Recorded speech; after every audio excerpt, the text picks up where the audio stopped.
La Navidad es un tiempo hermoso, es un tiempo maravilloso. ¿Cuántos lo creen? Es un tiempo de gozo, de alegría, de regocijo. Es un tiempo de esparcimiento, pero también es un tiempo de gratitud. Es un maravilloso tiempo para agradecer a Dios, porque en Navidad no dimos, sino que recibimos el más grande tesoro que ser humano pueda recibir en esta tierra: el nacimiento de nuestro Señor y Redentor Jesucristo. Para nosotros los hijos de Dios, la Navidad es un hecho, un evento maravilloso, porque es el único evento capaz de partir la historia en dos partes: el nacimiento de nuestro Señor.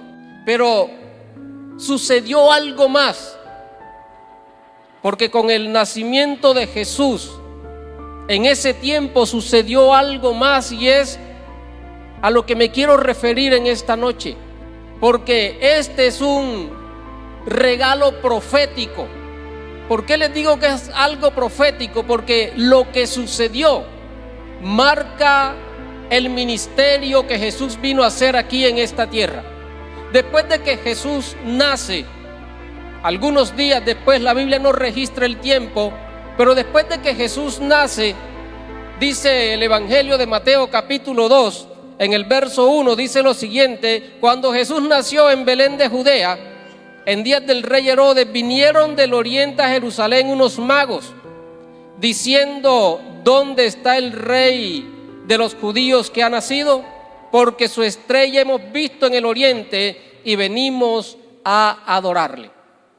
Otras versiones, la Reina Valera, les estoy hablando en la Reina Valera, pero otras versiones no hablan de magos, sino que hablan de sabios del oriente. Pero ¿quiénes eran estos personajes? ¿Y por qué dice el texto bíblico que vinieron a adorarle? Según la enseñanza tradicional, los magos eran reyes. Dicen que eran 3 personas. Aún dicen que uno era de Europa, otro de Asia y otro de África. Dicen que estos hombres se llamaba uno Melchor, otro Gaspar y el otro Baltasar. Y ese es el concepto que nos hemos metido en la cabeza. Eso es lo que nos han enseñado, pero la Biblia no habla nada de eso. La Biblia no dice que eran 3. De hecho, hay tablillas que han encontrado arqueólogos donde muestran aproximadamente a unas 12 personas. La Biblia no da nombres, solo dice que eran magos o que eran sabios que venían de Oriente. ¿Quiénes eran realmente? No los conocemos a ciencia cierta, pero son importantes en la cultura nuestra, ¿cierto?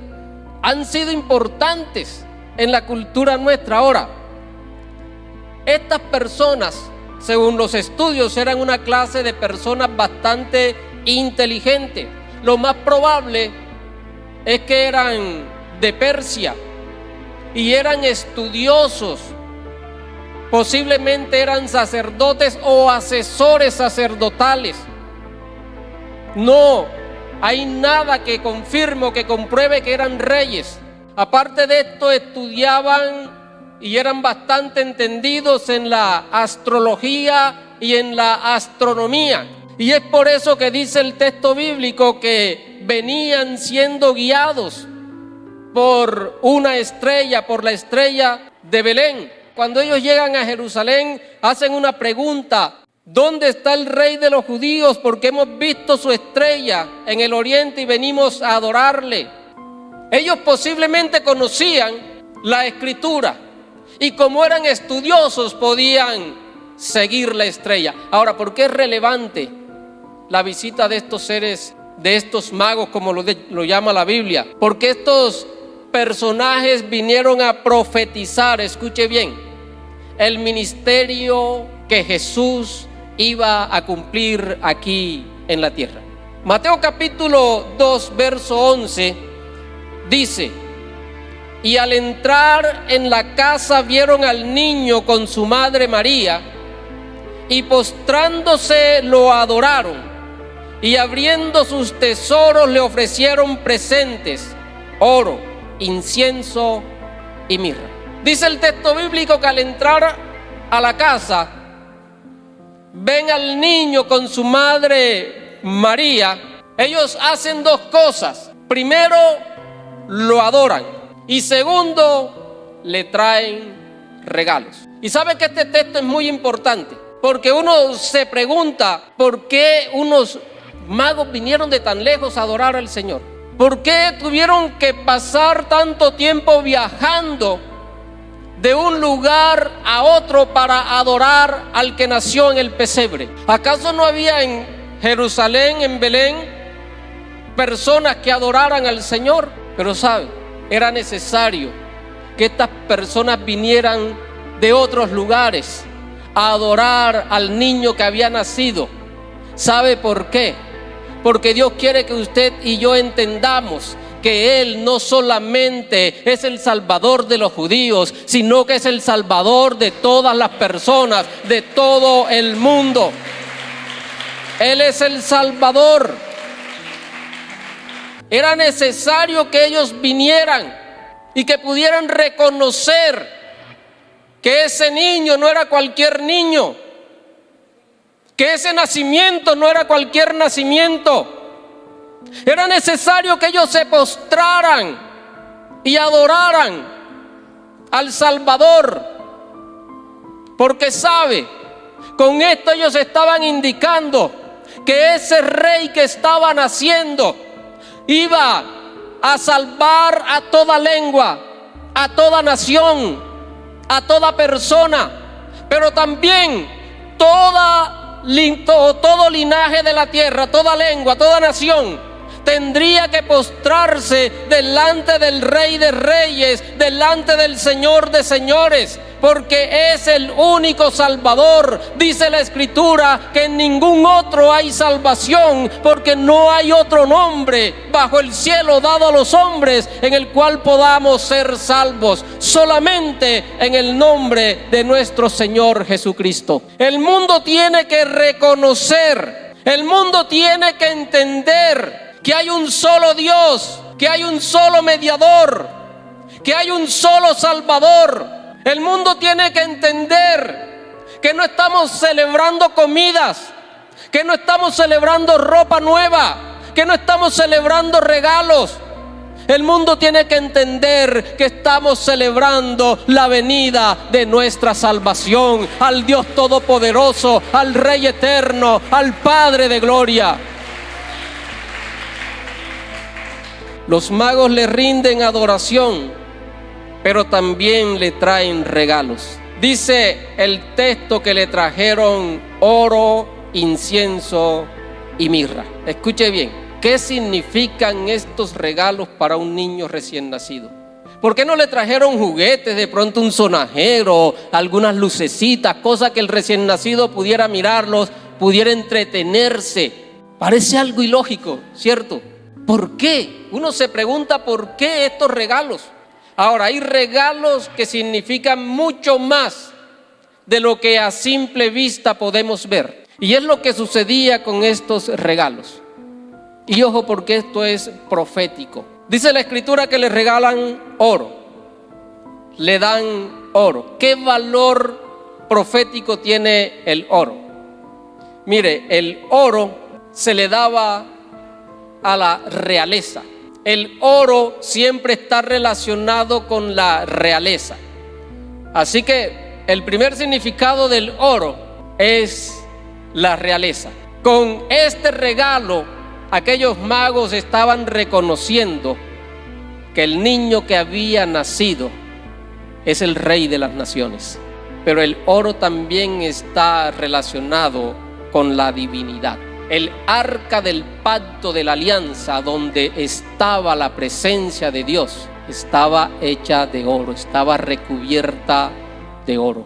Si usted mira el templo de Salomón, aquel templo que Dios dijo, háganlo y yo quiero morar en medio de ustedes, allí en ese templo.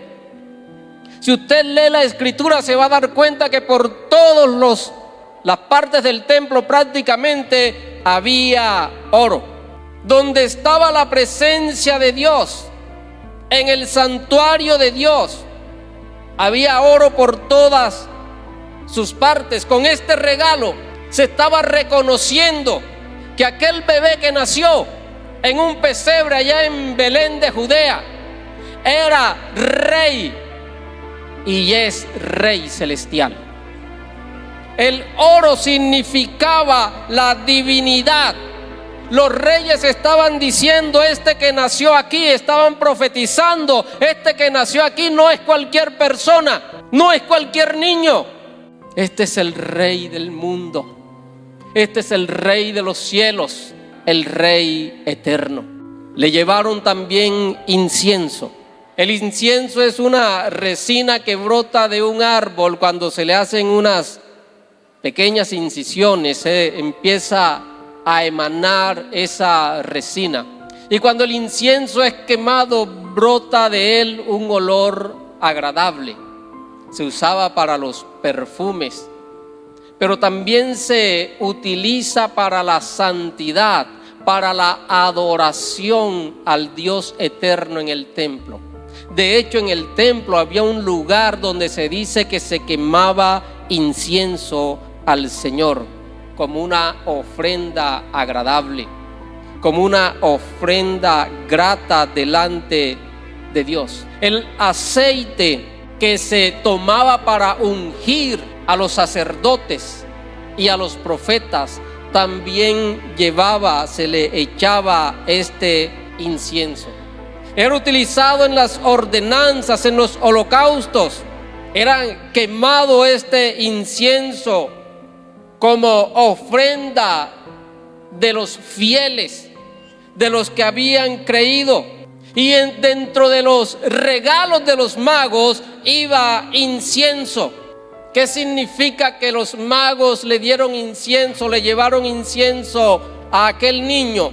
Significa que la vida de Jesús en esta tierra sería de grato olor para todos aquellos que hemos creído en Él. Sería de olor agradable, sería de olor de amor, de misericordia, de compasión, de salvación y de vida eterna. Sería un grato olor para todos aquellos que hemos creído en Él. Y Dios se iba a glorificar en todas las familias de la tierra a través de su Hijo Jesucristo. Su aroma, su amor, su misericordia llenan cada día nuestras vidas. Porque Dios es un grato olor para nosotros. Segundo, representa su unción para ejercer su ministerio sacerdotal en medio nuestro. En el libro de Hebreos capítulo 4, verso 14 y verso 15, escuche lo que dice la Escritura. Por tanto, teniendo un gran sumo sacerdote que traspasó los cielos, Jesús el Hijo de Dios, retengamos nuestra profesión, porque no tenemos un sumo sacerdote que no pueda compadecerse de nuestras debilidades, sino uno que fue tentado en todo según nuestra semejanza, pero sin pecado. Dentro de los regalos proféticos de estos magos estaban diciendo: este que nace, este que nació humildemente en un pesebre, va a ser nuestro gran sumo sacerdote. Y Hebreos dice que no tenemos un sumo sacerdote que no pueda compadecerse, que no pueda mirar nuestras debilidades, que no pueda entender nuestro sufrimiento, nuestro padecimiento, sino que tenemos un sumo sacerdote que sufrió todo, que pasó por todo, para que pueda entendernos, para que pueda comprendernos.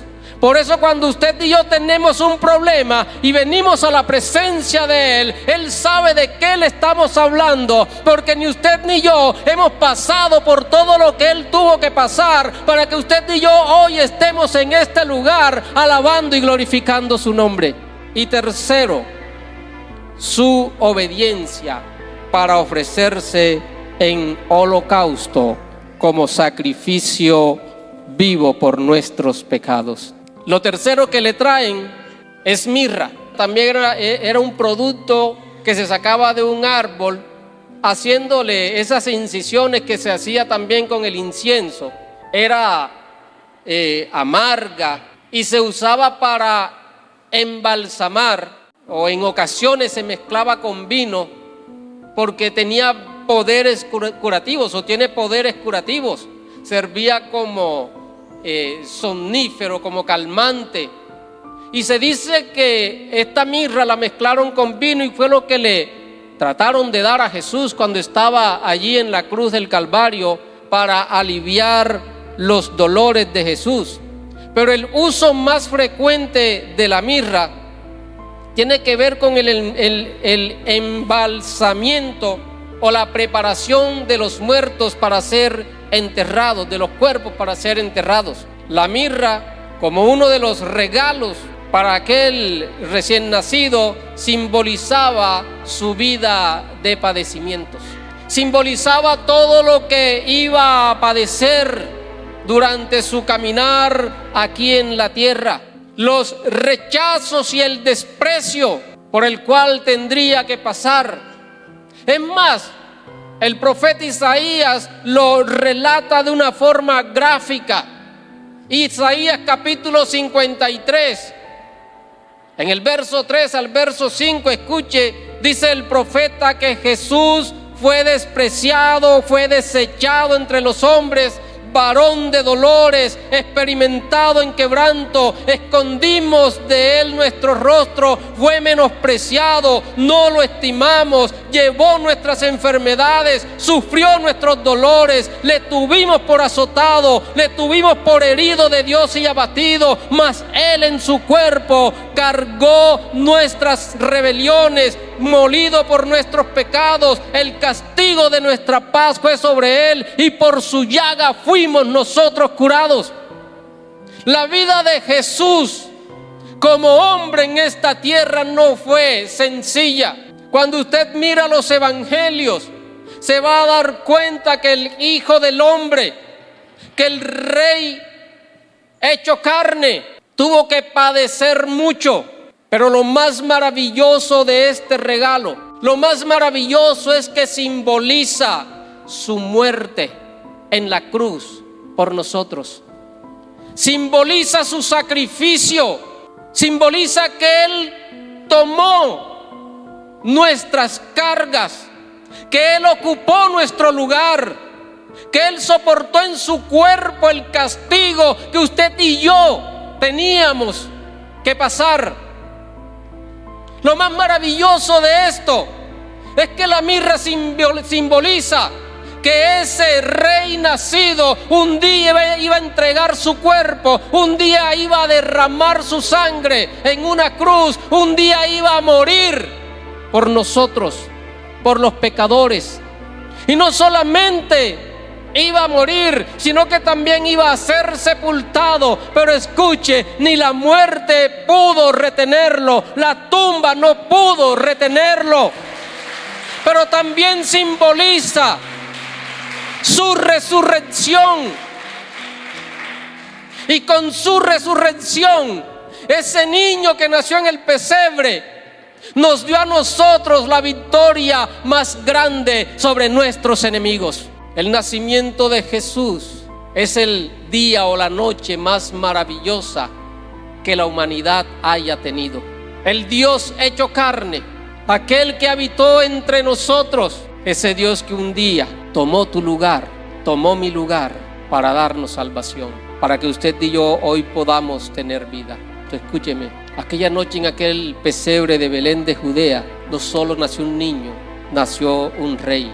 No fue cualquier nacimiento, fue el nacimiento de una nueva esperanza. Una esperanza para el pobre y para el rico. Una esperanza para el blanco y para el negro. Una esperanza para el intelectual y el iletrado. Una esperanza para el bueno y para el malo, para el sano y para el enfermo. Jesucristo nos vino a traer una esperanza de vida. La Navidad, queridos hermanos, que usted y yo celebramos, no es fiesta ni regalos, no es comida ni vestidos. La Navidad que usted y yo celebramos es el nacimiento del Rey de Reyes y Señor de Señores. Dele la gloria a ese Rey. Dele la gloria a ese Rey.